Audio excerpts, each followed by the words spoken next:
Hello besties! Welcome or welcome back to my channel. If you're new here, hello, my name is Laura and over here we like to read and talk about books. I also do post the occasional cozy home content, but in today's video we are going to be talking about fantasy romance, aka romantasy. Although I have read hundreds of books, this is by no means a definitive list because there are still so many fantasy romance and romantasy books that I need to read, that I want to read, and so this is just a list of some of the books that I have read and enjoyed and would recommend to people either getting into fantasy romance or wanting to get into fantasy romance, people who have read the basics and want to know what to read next, and then people who are looking maybe for something different. So hopefully there are some books here that you can add to your TBR or might help you get into the genre. But with all that being said, guys, as usual, grab yourself a drink, get comfy, and let's get into today's video. Also, a minute for these gorgeous flowers Bestie Bailey sent me. I recently hit 10k subscribers on YouTube, which was so exciting, and she got me these delivered all the way from America. I mean, the flowers are from the UK, but I mean, she organized it all the way from America. I'm so grateful to have lovely friends like this that celebrate these little milestones with me.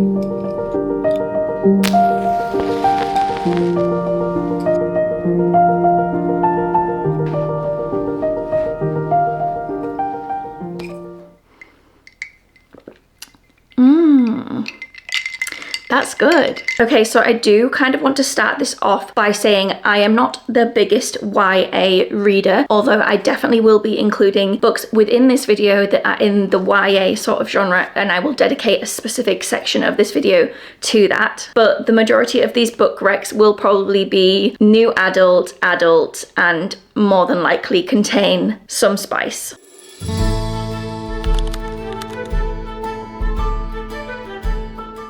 So I feel like it's not actually possible for me to make a video on romantasy, particularly for people who are wanting to get into the genre, without mentioning any of these popular books that I have here in my hand. However, I will only be talking about these very briefly because I feel like there are so many videos out there talking about these books, and if you want to know more about these books in particular, I will pop some links in my description of other videos that you can go to and check out if you want to know more about these books specifically. But like I said, I feel like everybody knows about these books regardless of if you read romantasy or not, so I will only touch on them very briefly. But with that being said, I have here Powerless, which is YA. It's very much like Hunger Games with the trials, but this is very romance focused, and I really enjoyed this first book. However, the second book I didn't enjoy as much. I will be completing the trilogy because the third and final book comes out this year, so I definitely will be completing it. This one I feel is great for people who don't really want any spice but still want romance. Next up, the Empyrean series. Fourth Wing holds such a special place in my heart. This is probably one of my favorite romantasy books ever. I didn't love Iron Flame as much, and Onyx Storm I liked more than Iron Flame, but not as much as Fourth Wing. I feel like this is super good for people who want to get into the genre, want to dip a toe in the realm of fantasy and romantasy. I would say this is more new adult because there is spice in these, and I absolutely adore the elements of the dragons in these books. If you're looking for a very fast-paced book that will hook you from the first chapter, this is definitely one you should pick up. And then of course we have A Court of Thorns and Roses, aka ACOTAR. I feel like there's not much I can say about this series that you guys don't already know. It's fae fantasy, it's very much romance focused, but there is a very strong plot as well. It's so magical and definitely the series that got me into romantasy. I have tattoos on my body dedicated to this series, so I do love this series, but I feel like plenty of people have spoken about this, and so you probably already know everything there is to know about this series, even if you haven't read it. But of course, I can't make this video without at least briefly mentioning this series.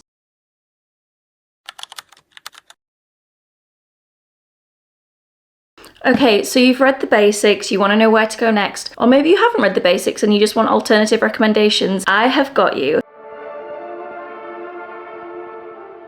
So one of my absolute favourite romantasy series to recommend is the Gods and Monsters series by Amber V. Nicole, starting with the Book of Azrael. This is a urban fantasy, and I say it was more on the dark romantasy side. The FMC in this is so badass. They're called Igmorothans, and basically she is insanely powerful. She's morally grey, she's unapologetically vicious, and she's probably one of my favourite FMCs of all time. I love the world building, and honestly, even if you haven't read any fantasy romance before, I feel like this is definitely one to go and pick up. Although the romance is definitely a huge driving force for the plot in this is so good. There's twists and betrayal, and honestly, it is just so good. I cannot recommend this series enough. And whilst we're on the subject of urban fantasy, I also want to talk about the House of Devils series by Kayla Edwards, starting with A City of Gods and Monsters. I have only read the first book in this series, but oh my god, this was so good. I couldn't put it down. The MMC in this is just...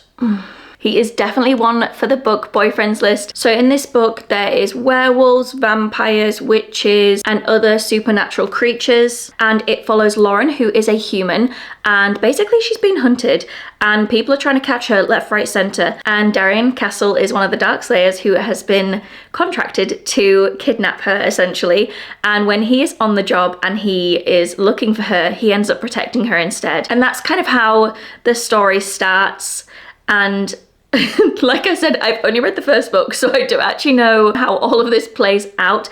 And also, it is an incomplete series. There is 3 books out currently, soon to be 4, I think. So definitely give this one a go, especially if you like urban fantasy, because I honestly had so much fun with this one. And then the other urban fantasy I want to recommend is Crescent City by Sarah J Maas. I feel like this is definitely her most underrated series, and I really loved this series.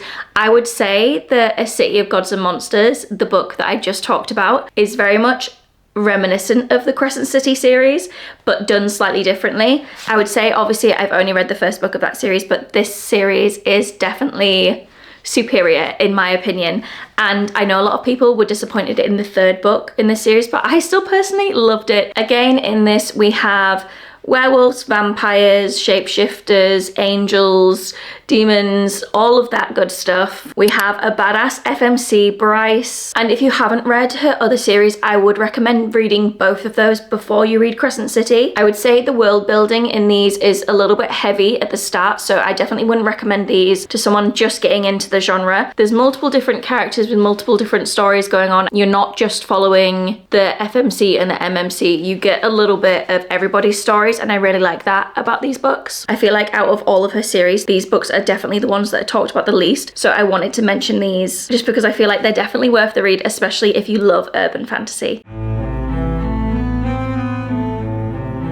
I could not make this video without talking about Zodiac Academy. I know a lot of people will already be familiar with Zodiac Academy, but if you are not, you need to read this. It is a huge series, hence why I'm just holding up one book. This is my favorite book in the series. This is book 4, Shadow Princess, and this series follows 2 twin sisters who are taken from the human realm into the Fae realm. Basically, it turns out that they're like long lost princesses of this realm that were kidnapped as babies, and they have been brought back to take their rightful place on the throne, or at least that is how it seems, but they end up having to prove themselves. They attend a very brutal, very ruthless academy, hence Zodiac Academy. There's obviously a very strong celestial vibe throughout these books, which I love. Now, I know people talk about the writing in these books, and to me personally, it did not bother me in the slightest. I thought they were so addictive.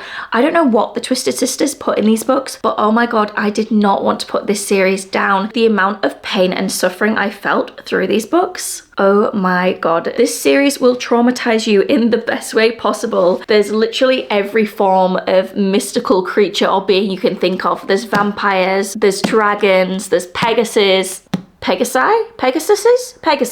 It very much starts off as a bully romance, and I'm typically not a huge fan of bully romance, but this was done so well, and I ate it up, honestly. I would definitely say as well, this is on the slightly darker side, and yes, there is spice in these. Not so much in the first book, I don't think, but it definitely gets a lot spicier towards the end of the books. Through this series, you end up falling in love with every single character. I do not know how they do it, but the Twisted Sisters just manage to keep you captivated from start to finish, and I love this series with my whole heart. It is in my god tier, and I would recommend that anybody give this a go. Another series that I feel like is very much a romantasy staple is the Crowns of Nyaxia series by Carissa Broadbent, The Serpent and the Wings of Night, and The Ashes and the Star-Cursed King. This is a duology with a novella in between. I really enjoyed book one, Serpent and the Wings of Night. It follows Aurea, who is a human in the vampire world. She has been adopted by the Nightborn vampire king, and basically she enters this deadly trial to essentially prove herself and prove that in a world of dangerous vampires, despite being human, she is super powerful. I would say this is very romance focused, but I did thoroughly enjoy the plot in these, although I would say I much preferred book one to book two, and the novella in between these two, which is Six Scorched Roses, was absolutely incredible. I loved that. I might have even loved that more than book one in this series. I don't know what it was about book two that let me down, but it just did not live up to the feelings I felt during book one and how much I loved book one. I really loved our FMC in this, Aurea. I also did really love the MMC, which I feel like is a given for me. Like, it's very rare that I don't like an MMC in a romantasy book. In fact, I feel like that never happens. I love books with trials, so I think that's another reason why I loved the first one so much, because there wasn't really trials in the second book. So I think that is probably why book one won it for me. These are my Fairy Loot special editions. If you're wondering, this standard cover looks something like this. This is not the UK cover though, this is the US cover, because I think I got this when it was indie published still. Again, even if you haven't read any other fantasy romance, I feel like this one, the world building is very digestible, easy to follow, so it is a great place to start, especially if you like vampires, which personally I do. Another romantasy that I absolutely adore is Quicksilver. This is the first in the series and the only one released so far. The next book in this series is due to be released in October 2025. This released in 2024, and I was actually lucky enough to receive an indie copy directly from Callie when it first released. As soon as I read the first chapter, I knew that this was going to be such a good book. The more people started picking it up, the more it gained traction, and now this has become probably another book talk staple, but I know there's still a lot of people who haven't read this book despite how much hype it has been getting. I know sometimes that can put people off, but personally for me, this book was so good. I felt like it included all the tropes that I really love, but every trope it included was done like really well. It's definitely on the darker side. I think you can tell that Callie previously wrote dark romance books, because I feel like you kind of get that through the characters and through this story. I just realized I told you nothing about the story. This follows Cyrus and Kingfisher. Now, Kingfisher is not his real name. We don't know what his real name is yet, because I know some people have been put off by the name. And Cyrus is from the human realm, very much follows the formula of human girl is taken from human realm into Fae realm and is essentially stuck there. But it turns out she isn't an ordinary human, she is an alchemist. And I did think that the magic system in this was very unique, and I really loved the world building, the element of the Quicksilver pools, which are essentially like portals, but it also turns out that the Quicksilver is somewhat sentient. One thing about me is my memory is shocking. I do not remember. But all I can tell you is that I loved this. I rated it 5 stars, or 4.5, 5. I rate it 5 stars, and I am so excited for the next book to be released. I would definitely say this is one to go on to if you've read all the basics and you're looking for what to pick up next. This is your sign to pick this book up next. Okay, When the Moon Hatched by Sarah A. Parker.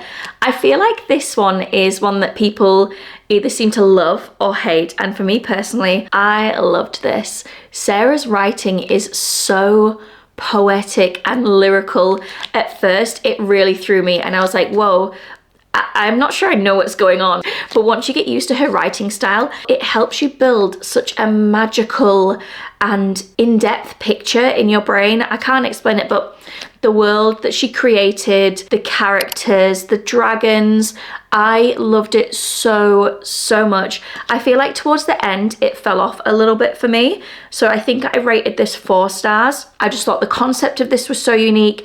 Probably not a beginner romantasy, but definitely something to pick up if you're looking for something with absolutely stunning writing. Like I said, the story's very unique, the world's very unique. Everything about this to me felt very fresh and new and unlike anything I had read before. The romance side of it was very much what you come to expect from a romantasy, enemies to lovers. And again, I have a Fairy Loot special edition of this book, which is absolutely stunning. This is the book without the dust jacket.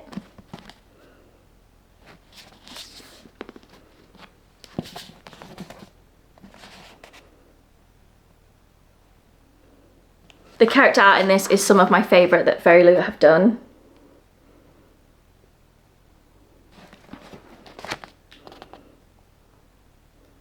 This edition is definitely one of my favourites that Fairy Loot have done, and I actually had the pleasure of going and meeting Sarah with Fairy Loot last year, which was absolutely amazing. She was such a gorgeous person inside and out, and it was so nice to meet her. She was just so down to earth and lovely, and yeah, it was such a fun experience. And while we're on the subject of Sarah A. Parker, I need to talk to you about her other series, To Bleed a Crystal Bloom. This is in my god tier. This is one of my favourite series ever. Again, you get that super gorgeous, magical, mystical, whimsical writing that Sarah has. But in this, it is, I would say this feels darker. This definitely is more of a dark romantasy. Not that When the Moon Hatched wasn't particularly dark, because I feel like that is on the dark side as well, but this is very dark. It's very atmospheric. It's a very loose retelling of Rapunzel, supposedly. I'm not sure that I can actually fully relate this book to anything else, because again, this story and this world is so unique. Again, probably not a series I would recommend to people just getting into the genre or wanting to dip a toe in the genre, but if you are again looking for something with a little bit more depth, or you're looking for a dark romantasy with a really good plot, this series is definitely one to pick up. This series is very much a slow burn, and I love a slow burn. Another thing about this series is Sarah literally gives you the tiniest breadcrumbs of information, but you are ravenous for those breadcrumbs. You eat them up. Despite knowing barely anything, it kept me so hooked. And I don't feel like a series has had the ability to keep me so hooked and invested in a couple for 3 books, and more books to come, I will say. The way she's written these, I can't even put into words how much I love this series. I really think this needs to be talked about more. More people need to be reading these. More people need to be talking about these. It is so criminally underrated. It pains me. Another thing I will say is that the romance in these books is very toxic and I loved it. I loved it so much. I think there is another 2 books to come. Hopefully we'll get the 4th book soon, but I'm not sure. Even if you didn't enjoy When the Moon Hatched, I definitely think that you should give this series a go. And obviously there's 3 books out already, so there's a good chunk to go at. And I'm going back to the Twisted Sisters again with their spin-off series, Never Keep. Is that what the series is called? Oh no, this series is Sins of the Zodiac. So this is book 1. Book 2 is to be released very soon, which will be Echo Fort. So this is set in the world of Solaria, the same world as Zodiac Academy. Even though it's set in the same world, it is still very much a fresh new take on it. So this is primarily set in a war college, so very much Fourth Wing vibes in that sense. The 4 elements are almost segregated and at war with each other, whereas in Zodiac Academy, they all work together. But in this, they're literally at war with each other. They hate each other, and it made for a very interesting storyline. And again, it has 2 FMCs that we follow. They're not twin sisters. In this one, we get all new orders, so we have different ones that we didn't have in Zodiac Academy or Ruthless Boys. And this was so action-packed. I would probably recommend reading Zodiac Academy first, mainly because Zodiac Academy is a completed series, and also because I feel like that introduces you to the magic system and the world and has all like the major world building in it already, whereas this one you kind of get straight into it a little bit more. And again, in true Twisted Sister fashion, this ended on such a devastating cliffhanger. I was rendered speechless. But one thing I've definitely learned is Caroline Peckham and Susan Valenti are so good at shocking you. It is just crazy, and I think that's why I love their books so much. I will literally read anything that they write. Another one I read very recently,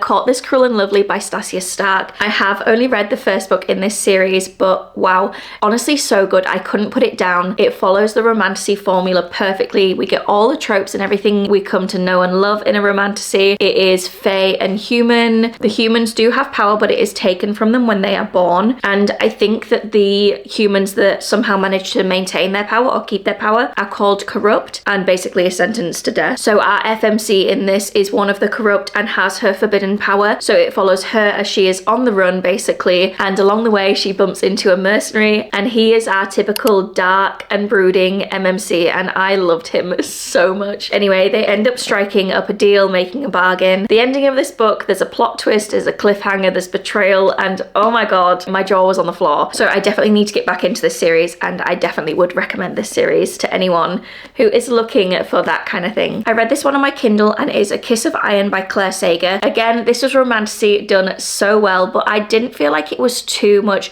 copy-paste romantasy. Our MMC is a shadow daddy.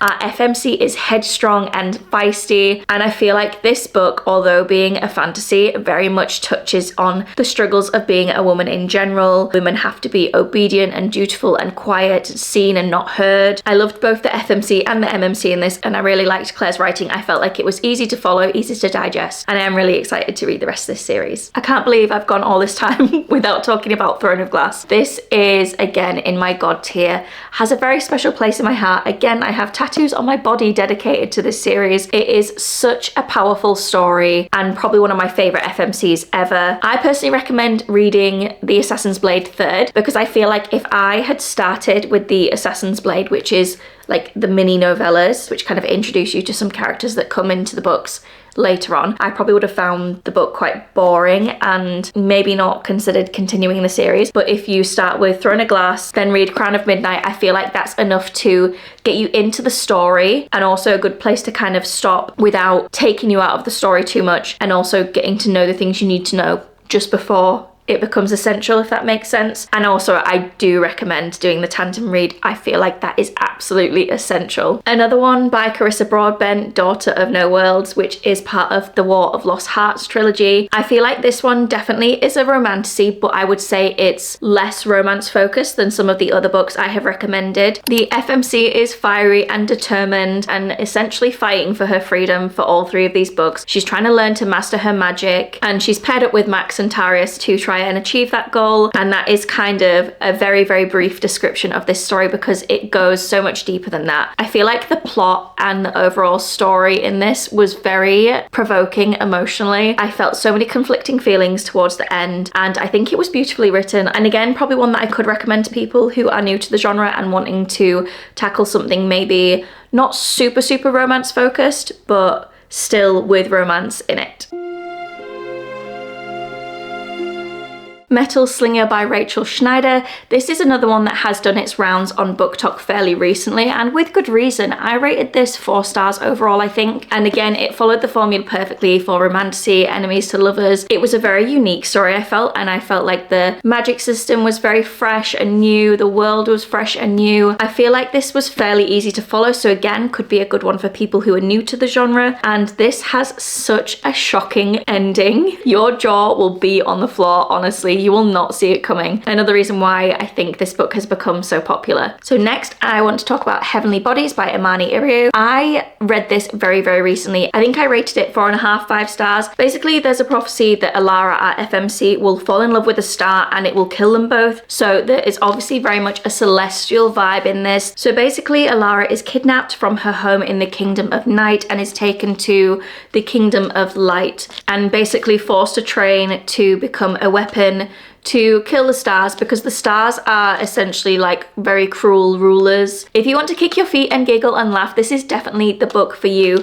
But at the end, my jaw was on the floor with the plot twist that was revealed. So there is a very good plot in this, and I'm very excited for the next book to be traditionally published and released. I need it yesterday, to be honest, because the way this book ended, I was like, oh my god, give me the next book immediately. It was so, so good. I also feel like this was very easy to follow, and the world building was very easy to digest because it was kind of sprinkled along. There was no major info dumping, I didn't feel. So I think this would be a good one as well. If you haven't read fantasy or romantasy before, this one is probably a good one to start with as well.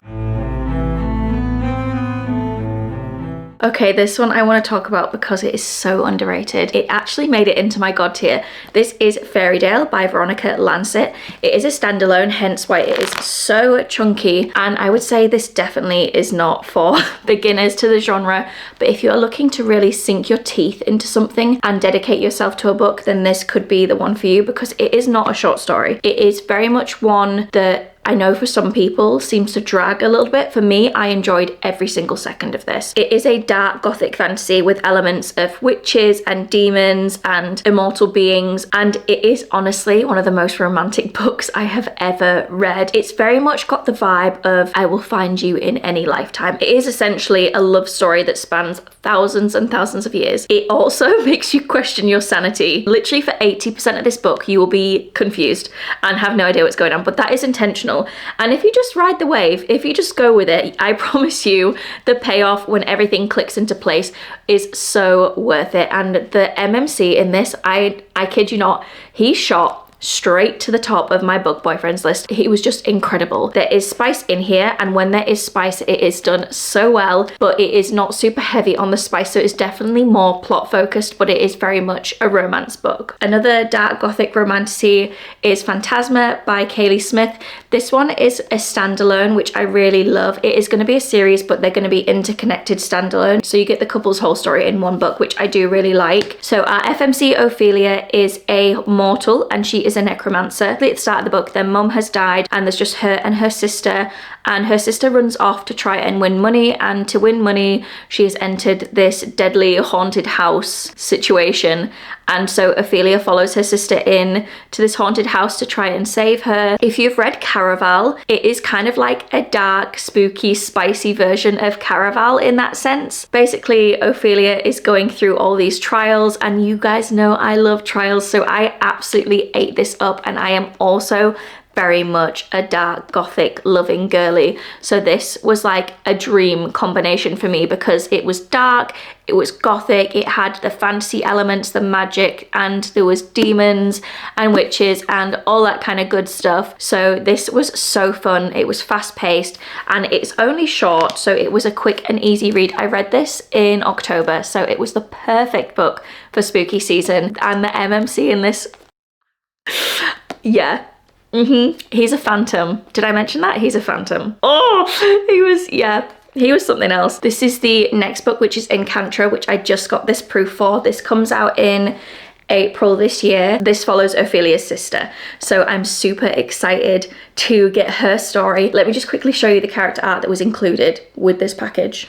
So there was this picture in the package. There was also these bookmarks. So this is Ophelia and this is her sister Genevieve. And then on the reverse of these, there is Blackwell, who is our MMC from Phantasma. I hope you guys can see this. And then on the back of Genevieve's bookmark is the MMC from her book, which I don't know what his name is yet because I haven't read it yet. I literally got it in the post yesterday. So I'm so excited to read this because he looks scrumptious. He definitely looks like my type. So definitely one to pick up if you want a quick, fun, dark, spooky standalone. I want to talk about Manacled, and this is actually a fan fiction, so I don't know what like the rules are about talking about these and promoting these, but this is actually my favorite book of all time, and it is a alternate ending Harry Potter retelling, which is loosely based on The Handmaiden's Tale. So it follows Hermione, who is put into like a breeding program essentially, and she is assigned to the High Reeve, who turns out to be Draco. It is very, very dark, and I would definitely check the trigger warnings on it. And the reason why I am bringing this up in this video is because it is being traditionally published, but it is being traditionally published as alchemized. So I think the author has had to rewrite it in a lot of ways because obviously she can't make it a Harry Potter fanfic, so she's probably had to put in a whole lot of world building and probably change a few elements like the characters and stuff, but I think at its core the story is going to be the same. I don't think Manacled is on AO3 anymore, so if you haven't already downloaded it, unfortunately, unless you know someone who has the file, you're not going to be able to read it, but you will be able to read Alchemized. So I will tell you about Manacled because obviously I haven't read Alchemized yet, but it is definitely one to keep an eye out for. So essentially in Manacled, Hermione has locked away all her memories and Draco has to like try and extract these memories from her, and the whole time you're not really sure why she's locked her memories away or what she's hiding. There's a lot of twists and revelations, and it is such a painfully beautiful story. It is heartbreaking. Oh, I just love it so, so much. The feelings that that book provoked in me is just crazy, especially considering it is a fanfic. It was so beautifully written, and even if you're not like a massive Harry Potter fan, I don't feel like you need to be a Harry Potter fan to enjoy this book, and it is forever my favorite book of all time, and I'm so excited to read Alchemized when it comes out.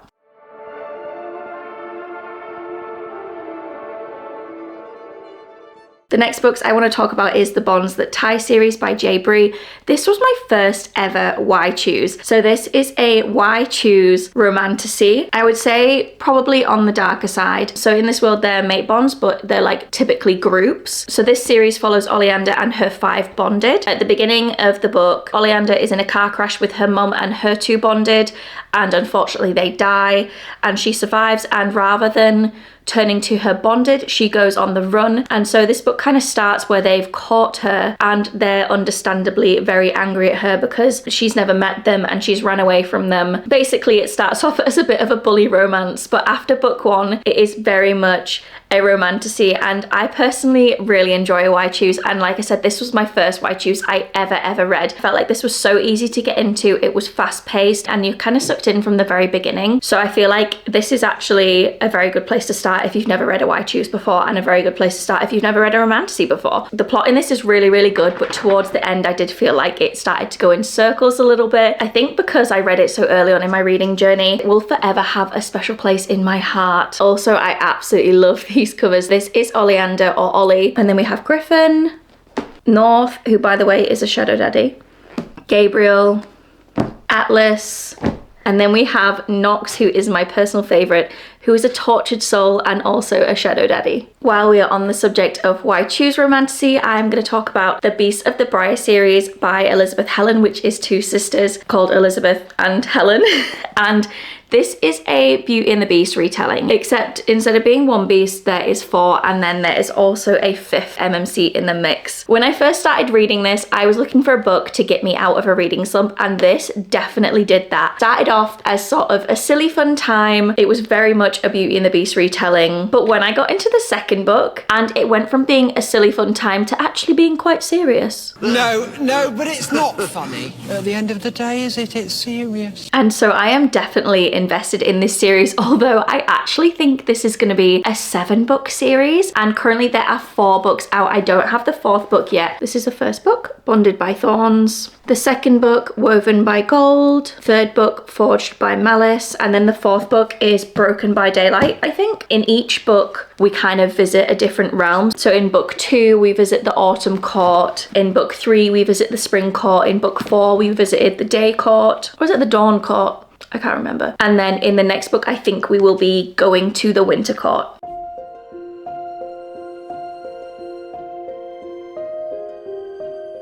Okay, so now I'm going to talk about some more YA books, or books with less spice.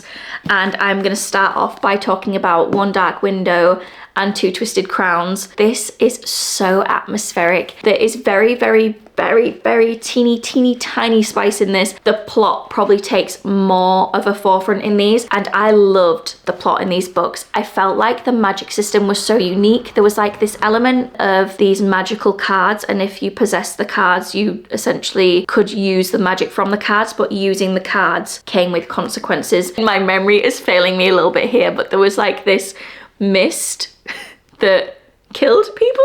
I don't know. Our MMC in book 1, Elspeth, has this voice in her head who she calls the Nightmare, and this is just such a atmospheric and eerie gothic YA romantasy. The romance definitely kept me interested, but the plot in these was so good. I absolutely loved these because I love anything gothic and atmospheric, and these delivered on that so well. Another gothic romantasy is Belladonna by Adeline Grace. It follows Signa, who is essentially stalked by Death, and Death is also the love interest in this book, and I loved him. I loved Death so much. There's an element of murder mystery in this, and again it is very much gothic and atmospheric, but it is also a YA, so there is very little in terms of spice in these books, but there is a very strong romance element. Now, this one's a funny one because it is a YA, but I would definitely say it was more of a upper YA because there is spice in this series. And I have read all 3 books out in the series so far. It is going to be a 5-book series, but these are super short and super bingeable. I think the second book in the series, Nightbane, is my favorite so far, but it is very good if you want something quick and easy and fun. This is definitely a good one to pick up. There is a love triangle that is still unresolved, and there's a very obvious choice in the love triangle. And yes, of course, I am Team Grimm. Essentially, the basis of this is every 100 years, an island appears called Lightlark, and they host deadly games. And the rulers of each realm go and compete in these games to try and lift the curse that has been set on all of the realms. But basically, to lift the curse, one of the rulers has to die. So this follows our FMC Isla, who is the ruler of the Wildling Kingdom, and basically the love triangle is between her, Oro, who is the ruler of I want to say Oro's the ruler of Lightlark. What? I can't. He's like the big ruler. So the love triangle is between Isla, Oro, and Grimm is like the ruler of the Night Realms. So of course that means he's a shadow daddy. Okay, lastly, I want to talk about The Temptation of Magic. Again, this is a upper YA, and the tension in this book. Oh, this is set in like a British seaside town. There's elements of art history magic. There is immortal beings. So in this we get fated mates, forbidden love, basically everything you could want in a romantasy. I feel like there's a really good balance of plot to romance in this. Also, I feel like this is so underrated. The tension and yearning in this book, oh my god, I loved this so much, and I honestly wish more people were reading this and talking about this because I think it deserves so much more hype than what it currently has. This is the Litjoy edition without the dust jacket on. This is the Wild Hunt, which is actually part of the story because, like I said, there is like an element of art history, and it is just so magical, and I would say it's on the slightly darker side as well, but very atmospheric. But yeah, definitely one I wish more people were reading and talking about. Okay guys, I'm actually gonna have to stop the video there because I have been talking for so long that it started to get dark outside and I have to go and pick my daughter up from nursery, so I'm gonna have to stop the video there. So I will more than likely make a part 2 to this, or at least a more in-depth guide to fantasy romance, but hopefully there has been some recommendations in here that maybe you haven't heard of before, or it's encouraged you to maybe pick up a book that you were putting off. If there's any books in here that you maybe thought I would have talked about that I haven't, the likelihood is that I maybe just haven't got round to those yet because, like I said, I still have so many good romantasies on my TBR that I need to get round to, but there's only so many hours in the day and there's only so much a girl can read. But please do let me know if there's any other books specifically you'd like me to talk about or series you'd like me to talk about, and let me know if you have any other requests for videos like this that you would like to see. And other than that, thank you so much for watching, guys. I really hope you enjoyed this video, and I will see you in the next one.